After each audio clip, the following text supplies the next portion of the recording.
नमस्कार सभी को। कक्षा 8वीं।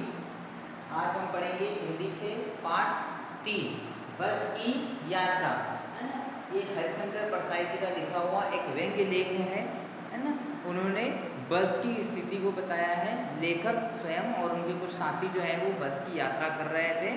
तो उस यात्रा के समय उन्होंने जो जो अनुभव किया है वो उन्होंने यहाँ पर लिखा है ना, कि सरकारी बस से क्या स्थिति हो गई है या वाहन साधनों की क्या स्थिति हो गई है, उस स्थिति को उन्होंने यहाँ पर बताया है, जो भी उन्होंने अनुभव किया है ना। अभी तक हम इससे पहले हम 2 पाठ पढ़ चुके हैं हमारे। उन 2 पाठों में एक व्याकरण का पाठ भी है, संज्ञा का, है ना। संज्ञा पढ़ चुके हैं, संज्ञा के साथ में ध्वनि पढ़ चुके हैं, ध्वनि के बाद में लाख की चूड़ियाँ पढ़ चुके हैं। इन तीनों टॉपिक्स के, इन तीनों विषयों के पाठों के आपको फेयर कॉपी में प्रश्नोत्तर तैयार करने हैं, फेयर कॉपी कंप्लीट करने। सिर्फ आपको फेयर कॉपी में ही प्रश्नोत्तर लिखने हैं, है ना। इस पाठ जो अभी पढ़ रहे हैं बस की यात्रा, इसके प्रश्नोत्तर भी आपको होमवर्क में फेयर कॉपी में ही लिखने हैं, कोई दूसरी कॉपी नहीं बनानी है। चलिए पाठ शुरू करते हैं, है ना। मैंने यहाँ पर कुछ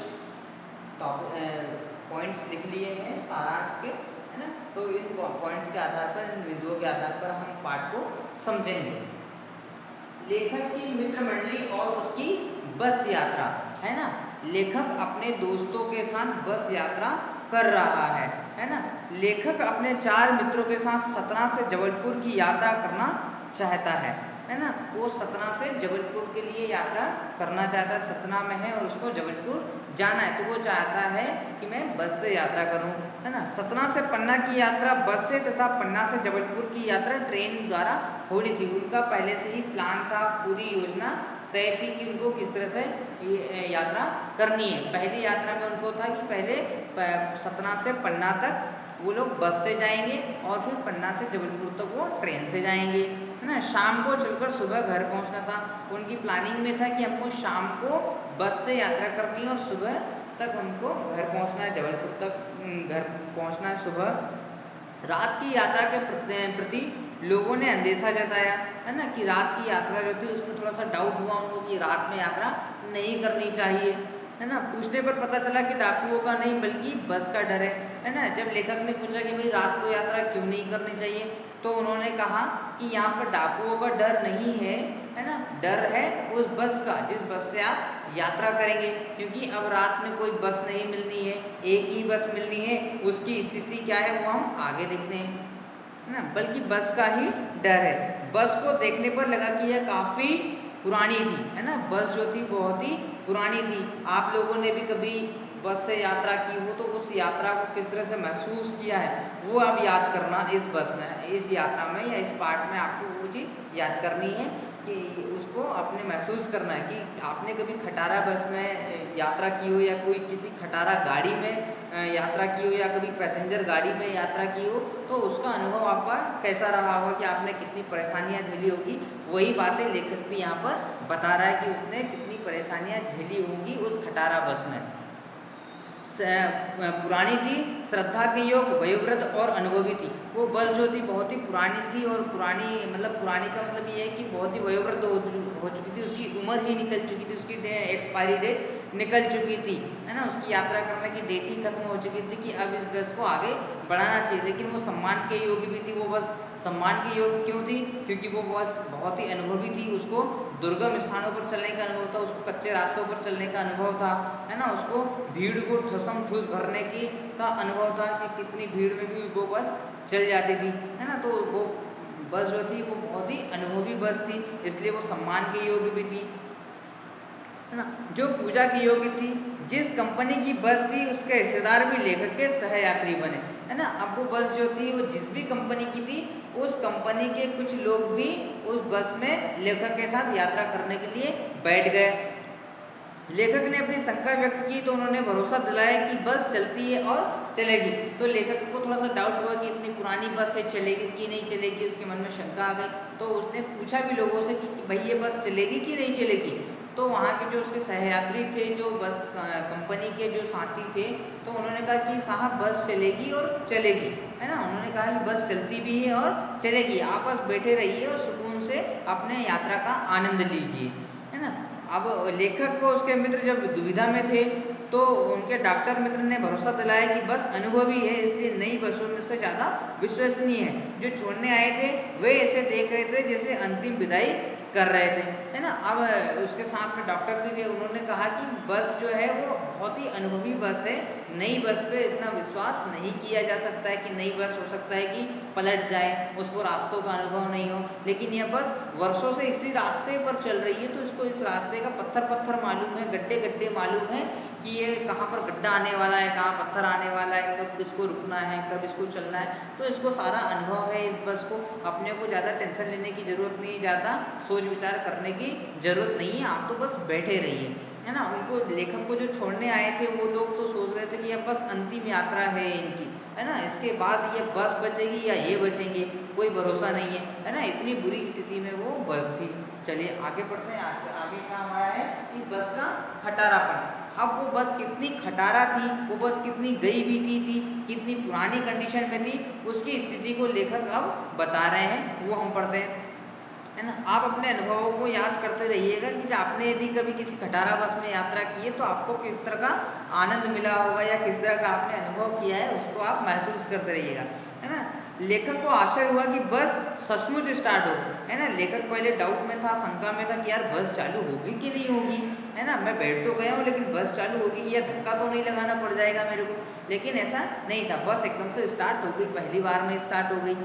परंतु बस बेहद खटारा थी। बस तो स्टार्ट हो गई लेकिन क्या हुआ कि बस बहुत ही पुरानी कंडीशन में थी, बहुत ही खटारा स्थिति। अब खटारा स्थिति क्या होती है वो देखते हैं, है ना, कि सारी बस इंजन ही थी, है ना। बस जो थी वो पूरी तरह से इंजन थी। इंजन जैसे आवाज़ करता है ना, तो बस पूरी की पूरी आवाज़ कर रही थी, कभी खिड़की आवाज़ कर रही थी, कभी दरवाजे आवाज़ कर रहे थे, कभी ऊपर का छत आवाज़ कर रहा था, कभी जो कुर्सियाँ थी जो उसकी बैठने की वजह से कभी वो आवाज़ कर रहा था, कभी उसका बोनट आवाज़ कर रहा था, और कभी स्टेयरिंग की चर चर की आवाज़ आ रही थी। मतलब पूरी बस जो थी वो आवाज़ कर रही थी, है ना।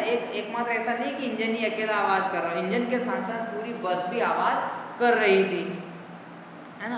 खिड़कियों के कांच टूटे थे और कहीं कहीं तो कांच ऐसे थे कि वो टूटकर गिरने ही वाले हैं, है ना। जो खिड़कियों के कांच थे उनमें बीच बीच में कहीं कहीं दरारें थी, है ना।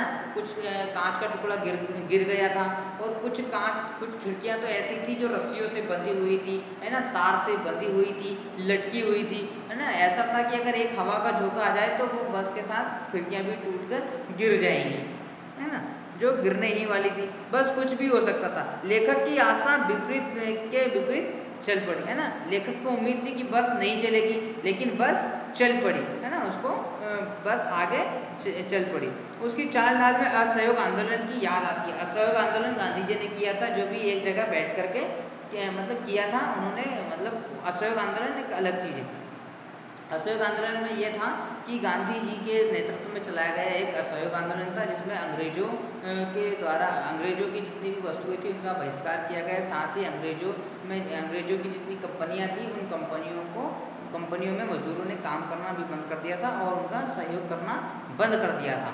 तो वैसे ही बस भी थी, है ना। बस भी असहयोग कर रही थी कि उनको बैठा तो लिया है लेकिन उनका चलने में सहयोग नहीं कर रही थी। अब वो किस तरह से चलने में सहयोग नहीं कर रही थी, यात्रा करने में किस तरह से सहयोग नहीं कर रही थी, वो हम आगे देखते हैं इसी में, है ना। क्योंकि उसका पुर्जा आपस में असहयोग कर रहा था, है ना, कि उसका बस का जो पुर्जा था वो आपस में असहयोग कर रहा था। प्रत्येक पुर्जे का तालमेल आपस में नहीं था, है ना। थोड़ी देर बस चलती थी, थोड़ी देर रुक जाती थी, थोड़ी देर खिड़की बजती थी, थोड़ी देर दरवाजे बजते थे, थोड़ी देर उनकी कुर्सी बजती थी, थोड़ी देर स्टेयरिंग बजता था, उनका हैंडल बजता था। तो वो आपस में तालमेल नहीं कर पा रहे थे कि बस को चलना है कि रुकना है ना, कि पहले कौन आवाज़ करेगा कौन नहीं करेगा। वो आपस में ही सहयोग नहीं कर पा रहे थे। सीट बॉडी से या बॉडी सीट से अलग होना चाहती थी। जो उनकी सीट थी वो या तो उनके शरीर से अलग, बॉडी बस की बॉडी से अलग हो जाना चाहती थी, या बस जो है वो सीट से अलग होना चाहती थी। मतलब सीट भी आगे पीछे ऐसे झुक रही थी और बिखर रही थी, है ना। बस किसी तरह चल रही थी, लेकिन उसमें उसके बावजूद भी बस चले जा रही थी, बस रुकी नहीं थी, है ना। इतनी विपरीत परिस्थिति होने के बावजूद भी बस धीरे धीरे आगे पीछे हो रही थी, है ना। पेट्रोल की टंकी में छेद हो गया। अब उतने दुर्गम रास्ते में कहीं ना कहीं उसकी टंकी भी खराब होगी, तो उसकी पेट्रोल की टंकी में छेद हो गया और पेट्रोल गिरने लगा, है ना, एकाएक बस रुक गई। अब जब पेट्रोल गिरने लगा तो बस को रोक दिया गया, है ना। अब ड्राइवर बहुत ही मतलब जुगाड़ू व्यक्ति था, है ना, उसने जुगाड़ किया कि पेट्रोल की जो टंकी थी उसको निकाल करके उसकी जगह उसने पेट्रोल को बाल्टी में भर दिया, है ना। अब पेट्रोल को पूरा निकाला और बाल्टी में रख लिया। अब उस बाल्टी में से एक नली उन्होंने इंजन में लगा दी, है ना, मतलब खुले तौर पर उसने पेट्रोल की टंकी को रख लिया, उसमें से नली निकाल करके बस चलाई, है ना। अब वो इंजन में रख दिया, अब फिर बस चलाई गई।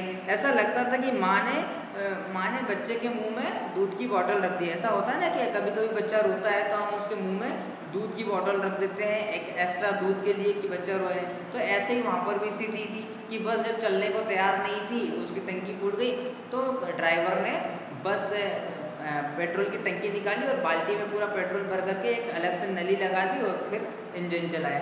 तो ये पूरी स्थिति थी बस की कि किस तरह से बस चले जा रही थी और उसका खटारापन क्या था, है ना। अगले वीडियो में हम पढ़ेंगे बस की घटती रफ्तार और बस की नई नई समस्याएं, और भी बहुत सारी समस्याएं यात्रा में, वो हम अगले वीडियो में पढ़ेंगे।